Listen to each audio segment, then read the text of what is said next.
Welcome back to the Caribou Data Science channel. Before we start, I'd really like it if you would subscribe to my channel and like and share this video, and even one step more, share this channel with one of your friends. Now, today again, we're going to be working with the European Center for Disease Prevention and Control data set. Again, that's a daily total data set for coronavirus 19. What we're going to look at, we're going to do a modification to the existing report for the U.S., which is posted on the uscovid19.org website. We're going to calculate the weekly death rate, and then we're going to use that death rate to calculate the number of potential cases we would have if we had that same death rate now in August of 2020. The method I'm going to use is a very simple method. It's what I call a back of the envelope type of calculation. We simply divide the number of weekly cases. We got it backwards again. What the simple method is, the direct method is you divide the number of deaths by the number of cases, and that gives you the death rate as a decimal number. I can tell you right now that the highest death rate was back in April when we had a 9.1% death rate.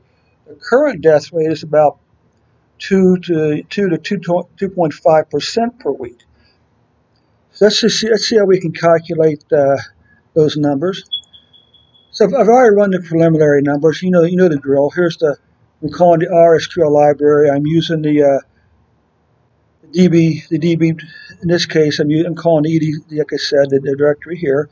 We've seen all this before. Okay. Basic plots. Calculate non-moving average for week and for month. Calculate the weekly cases in death based on those two numbers. So the aggregate here. Then we come down, we do the weekly cases. We create a field called a D rate, which is death rate, which is the weekly deaths divided by the weekly cases. Then we multiply the weekly cases by the death rate. And if we look at it here for the weekly cases, you will see that the highest death rate is 9.1% back in the week of April 12th. All right. So let's change this to 9 and 0.1.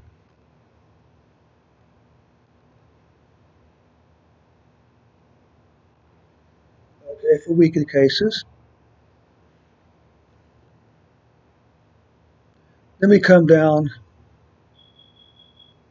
and we run the same thing. Let's just run this right here. Make sure we know what the monthly death rate is. Calculate the monthly death rates. The cases. Death rate, 6.6% per month. Highest death rate is 6.6% per month. So we multiply this times 6. All right. See, nothing tricky here. Simple math. Simple math. So now let's run this again. On this plots again. Here's the weekly death rates, maximum 9% a week for April 4th. You can see the death rate here. The current death rate is just over 2%. Now, U.S. weekly death rates, predicted maximum.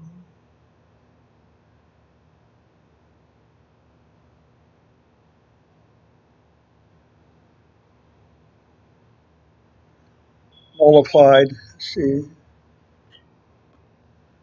once again, you multiply cases times 0.91%. And this should give us the predicted number of deaths for this current one here.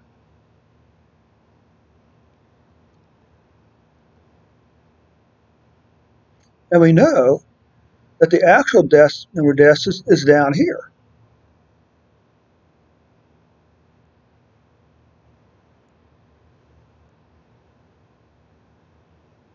All right?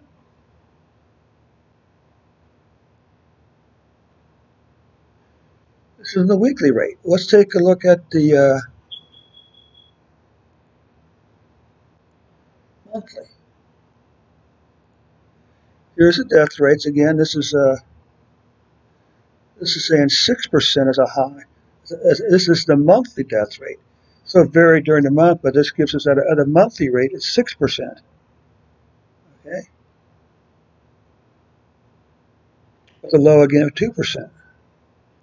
So once again, if we do the prediction on deaths, you could see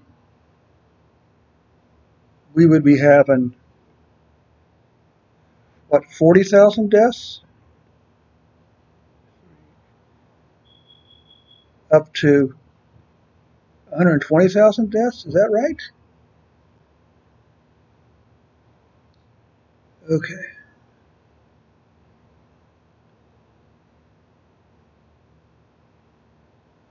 Monthly deaths divided by monthly case cases.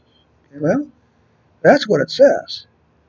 And there's still a significant difference. Now, I still need to come back and try to stack these bar plots, but that's a project for another day. Also, oh, by the way, if you know how to use, if you in BaseR plot, if you know how to format the y-axis as percents, put that in the comments below for me. I'd appreciate it.